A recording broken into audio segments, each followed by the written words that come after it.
Merong recent update po, salamat na lang okay ang namumuno ngayon sa US, 'di ba, under President Trump, na I think magbe-benefit ng bonggang-bongga si Miss Maharlika dito at mapipilayan pong talaga ang mag-asawang, bangag na ito 'no. Dahil nga parang isa-sanction yata or poprotektahan ng husto ng Anemika ang kanilang mga citizen laban sa mga nanggigipit. Eh, si Miss Maharlika US citizen. Kaya kung ano itong mga pinaggagagawa ni Liza Tanas at kahit na may utusan siyang ibang tao para gipitin si Miss Maharlika, madadamay siya because she is complicit, 'di ba? May mga kaso po na ibinato or isinampa kay Miss Maharlika, I think 4 na kaso ang kinakaharap niya, pero 1 down na po, talo na yung isa. May nangyaring ano, may anti-SLAPP yata ang final si Miss Maharlika and napaurong niya yung inutusan ni Liza Tanas. Kung ayaw mo parang ang nangyari sa isang kaso is sinabihan ng US court po yata yung akla na maputi, na literal na puting ahas dati ni Miss Maharlika. Maputing ahas talaga siya, kulot pa ang buhok na chinito.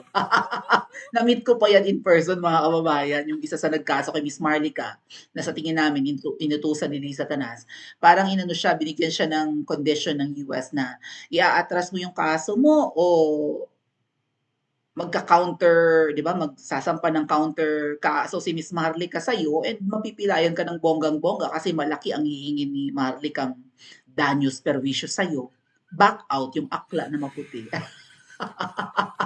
ba, counter affidavit or whatever, 'no? Sampahan ng kaso din ni Miss Maharlika bilang ganti o ay malaki, millions po yata yung involved, atras yung akla. So meron pa yatang natitirang kaso. So isang designer na umami naman talaga siya na nambudol siya eh, no? Tinanggalan niya ng etiketa or ng tag yung binili niyang suit sa SM at pinaltan niya ng kanyang tag or para magkunwari na brand niya yon kasi nga nagmamadali siguro, wala ng oras, eh, sinampahan ng kaso yun ng ano, ng customer, yung fashion designer. Ay vinlog ni Miss Maharlika, sinampahan niya ng kaso si Miss Maharlika. Eh, nagsasabi naman na totoo yung tao, 'di ba? And then sinampahan din ng kaso ni Zaldico, si Miss Maharlika. And I think ni Mel Yonario dahil nga binubulgar ni Miss Maharlika itong mga katakatakang nangyayari sa loto. May nananalo, may nanalo naman po na naman 330 something million. Ay, puki ng ino. Hindi na nakontentong kamkamin ang kaba ng bayan, pati pera ng North. Oh. Grabe ka demonyo tong nakaupo na mga to. And I think mga kababayan, hindi sila papayag na na makawala sila sa pwesto in 2028. Gagawa nila ng paraan yan na tumagal sila para tuloy ang kamkaman. Dahil kung hindi, 'di ba, kaso aabuti nila pagka si VP Sara ang umupo and baka magsipagtakas yung mga yan, no, mag-abroad. Yung iba raw nakabili na raw ng properties in the US, in Dubai, and even in Paris, 'di ba? Sabi ni Miss Maharlika may mga pinuntahan siyang properties doon. So ito kayang mga kinamkam naman ng pamilyang Polvoronic ay ma-enjoy nila in the end or balang araw kung sakaling mamuhay sila like in the States. So ito po yung recent update sa Anemika mga kababayan. Hello sa mga nanonood sa US.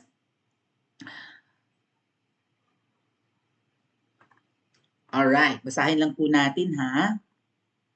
So nag-post kasi yung US Department of State and this is I think under Secretary Marco Rubio, no? Secretary Rubio, for too long Americans have been fined, harassed, katulad ni Miss Marley, kaya American citizen na yan, and even charged by foreign authorities. Ooh, parang parang tailor fit, di ba? Tailor fit kay Miss Marley katong statement, ano? Oh, charged by foreign authorities for exercising their free spirit rights. Hindi kaya ang basihan nila nito ay yung mga ginawa nga kay Miss Maharlika? Or maybe napakarami lang talaga, no, na US citizen na tina-target ng mga foreign entities nga po and foreign authorities o mga opisyalis ng ibang bansa para gipitin yung kanilang citizen ay kumbaga teka muna hindi naman sakop ng jurisdiction nitong mga citizen namin na poprotektahan namin ito. So talagang ano po 'no, maganda ang leadership ni Trump. Today, I am announcing a new visa restriction policy that will apply to foreign officials and persons who are complicit kasabwat in censoring Americans. Free speech. So talaga hindi pala. So either mga vloggers ito ng US or talagang ang pinagbasehan ng kanilang bagong ano na 'to 'no, desisyon ay, or policy ay si Miss Marlica. Dahil karapatan ni Miss Marlica ang at gina-guarantee naman ng Constitution even ng Pilipinas 'di ba, yung freedom of speech. Alalahanin niyo mga kababayan ang saligang batas natin ay kopya sa US, pero not all 'no. Kaya nga po sa Pilipinas, diyan sa'tin ay isang beses lang magiging presidente ang isang politiko, sa US puwedeng tumakbo katulad ni Trump 'di ba? Naka 2 terms siya ngayon. Nanalo na siya dati. Free speech is essential to the American way of life, correct. Kaya nga known for democracy ang US. Known for being ano, 'di ba? For being ano nga tawag diyan? Um, liberated or something, 'di ba? A birthright over which foreign governments have no authority. Wala kayong karapatang isensor dahil karapatan yan simula nung ipinanganak ng mga Americans. Foreigners who work to undermine the rights of Americans should not enjoy the privilege of traveling to our country. Ay, mga land of the free, and the land of the free. Kinakanta namin yan noon nung ako ay employee pa mga kababayan ng isang US company. I used to work for Macy's mga kababayan. That's why may pagkakonting maarte ako mag-English. Kasi lalait-lait lang ako ng mga tao ni Mangga, di ba? Maganda nga po talaga mag low profile, low profile. Kikay lang ako at harot-harot lang ako pero 'di ba? So yan, nawala na nga sa akin yung American accent ko kasi wala, kailangan ko mag-vlog in Filipino language to cater po the viewers in the Philippines kasi majority of my viewers are from the Philippines, I think 50%, no? But second to that ay mga nanonood sa US and Japan and Canada. So shout out po sa inyo. All right. So kung magkakaroon ng visa restriction mga kababayan, at sa tingin ko naman sa mga isinampang kaso ni Miss Maharlika or sa pagharap niya sa mga kasong isinampa sa kanya, sinasabi niya sa kanyang mga 'di ba, sa mga statements niya do'n at mga affidavit niya siguro na ang utak ng lahat ng mga kasong isinasampa sa akin dito sa US ng mga Philippine, citizens ay si Liza Tanas. Yang si Aklang Maputi, designer ni Liza Tanas. Yung designer na nameke ng tag nung biniling suit sa SM, yan ngayon ang nagbibihis kay Liza Tanas yata. Kaya yung mga suot ni Liza Tanas, mga pa-turtle-turtle na design, yun yung statement, yun yung parang ano no, yun yung statement nga nung designer na yon. And I think yan din yung designer ni Lugaw. Kaya nung si Lugaw ay si BFF Lenny baga. Nung si BFF Lenny ay vice president pa, may mga pa-turtle-turtle din ang kanyang ang design ng kanyang outfit. So similar, so I think that's the same person na nagde-design ngayon ng damit ni Ma'am Shi na mukha rin namang turtle. Palakang turtle. So also si Zaldi ko ng lower house, 'di ba? Malay natin kung ano ang connection niya kay Ma'am She Calls, right? Kasi kung si Zaldi ko yung may-ari ng eroplano na yun na chartered by Niwi para bitbitin si PRRD, magkakasabwat sila. Si Melionario, di ba? Si Melionario, nagsampal yata ng kaso kay Binibining Maharlika. Kaya nga binatian ni Liza Tanas na sama-sama tayong maging Melionario. What? Happy birthday, Mel! Mag-diet ka na. Ganun-ganun pagbati pa si Liza Tanas. Thank you for everything that you're doing for me and my husband. Yeah, poke ng ina.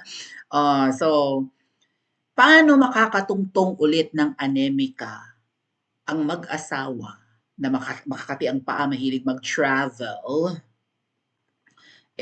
Mukhang may kakaharaping problema si Liza Tanas doon sa namatay nga, di ba? Sa sa LA, sa Beverly Hilton Hotel diyan sa California. O may gano'n na nga siyang kinakaharap na problema, tapos baka mag-file ng reklamo ulit si Miss Maharlika or 'di ba i-ano niya 'yon, i whatever kung ano niyang gawin niya 'no, kulitin niya ang Anemika. "O ako ang di primerang biktima ng mga poke ng inang iyan. Oh, ginigipit ako, kalayaan ko magsalita, kaya kalayaan ko mag-vlog, 'di ba? O kaya kalayaan kong magpahayag ng nararamdaman ko on social media, sinesensor ako. Ni hindi nga ako makauwi ng Pilipinas. Huwag niyong papuntahin yan dito, right? Baka mag-email ulit si Miss Marlica sa sa 'di ba sa US State Department of State Kinemelatik. O mag-email sa kung anumang concerned na agencies and ayan, US Department. Huwag niyong patungtungin ng Anemika yung mga magna na yan. Tuwing pumupunta yan dito, may bit-bit yan ng mga crates, mga bullions and whatnot. Ay, ganun ba? Sabi siguro ng US government. Oh, pwes. Kaya shinare ni Miss Marlica yung abang-abangan daw, no? And may kausap din ako mga kababayan kanina bago tayo nag-vlog na. And I hope, kasi magkaiba yung sinasabi nila no? Isang puting hito, isang puting ahas. Sabi ng puting ahas, mukhang matatapos ni Ngiwi ang pamumuno niya sa Pilipinas hanggang 2028, Maui. Wala nga kasi nagrarally dyan sa Maynila. Kung meron man, uwian din pagkatapos. Di ba? Oh. Kung nagsama-sama lang po talaga ang lahat ng nag-EDSA kami, di ba? Imposible namang hindi nabalitaan yun all over the Philippines. Tapos na sana problema natin. Ang daming sumabotahe hanggang sa kumonti kami ng kumonti. Tapos ginipit pa kami ng ginipit ng mga pulis doon. Although sinabi ng mga pulis, mga kababayan na ba't ang konti nyo? Pag kulang kasi mga kababayan, yung 5,000 to 10,000 lang na crowd. Okay? Hindi namin kayang punuin yung area na katulad ng people power na 2 beses. So, sabi kong kung dadami kayo, hindi naman para pwersahin namin kayong umalis Kasi kulang kami kung marami kayo. Right? Maraming sumabotahe. So sabi ng isang puting ahas, Mawi, baka matapos pa ni Bangag yung 2028. Pero matatapos niya ng mabaho. Sabi. Ngayon yung sabi naman ng isang puting hito, sabi niya, Mawi, nalalapit na yan. Itong mga recent updates sa US, konting pagtitiis na lang. Kung ano man yung nakamkam nila at dinala nila sa US, hindi nila yan mapapakinabangan. And even yung kanilang mga frozen goods na hindi pa nila nakuha, although mga kababayan may isang tao na nagbanggit sa amin in Hong Kong when we were in Hong Kong, ang dami na raw nilang nakuhang frozen goods. Kaya limpak-limpak na ang pera ng mga yan. Pero parang insatiable sila, no? Parang walang kabubusugan. Pero sa tingin ko, marami pa rin, sabi ng isang puting hito, marami pa raw na frozen vegetables yan and fruits sa Anemika. So ano ang mangyayari sa mga kinamkam nila? Mababawi ba nila yung mga kinamkam pa noon ng kanilang mga magulang? Or maglalagay, naku, mag-iisip si Liza Tanas, tama ba? Teka, wait. Huwag muna tayong maglagay ng mga frozen fruits and vegetables sa Anemika, may ganap! Right? So, malamang ilagay nila sa ibang bansa. Tagilid po talaga. Baka hindi na nga, ang alam ko mga kababayan, Ngiwi, sa oras na tutungtong yan ng Anemika, huli yan, kulong yan. Nga lang at may immunity kasi nga presidente siya ngayon. Pero pag alis niyan, hindi yan talaga makakatungtong kahit wala pang itong update na ito ng US, hindi yan makakatungtong ng Anemika. Kasi may pananagutan ang mga yan sa mga ill-gotten wealth nila at saka sa kanilang tax evasion. Right? Like hindi sila nagbabayad ng buwis or something, bilyon-bilyon yata. Kaya hindi yan makatungtong ng US. So again, yung prayers natin mukhang dinidinig na hindi habang hubuhay maghahari ang mga demonyong ito. Tama? Pa-comment po sa comment section at mag-like and subscribe din po kayo.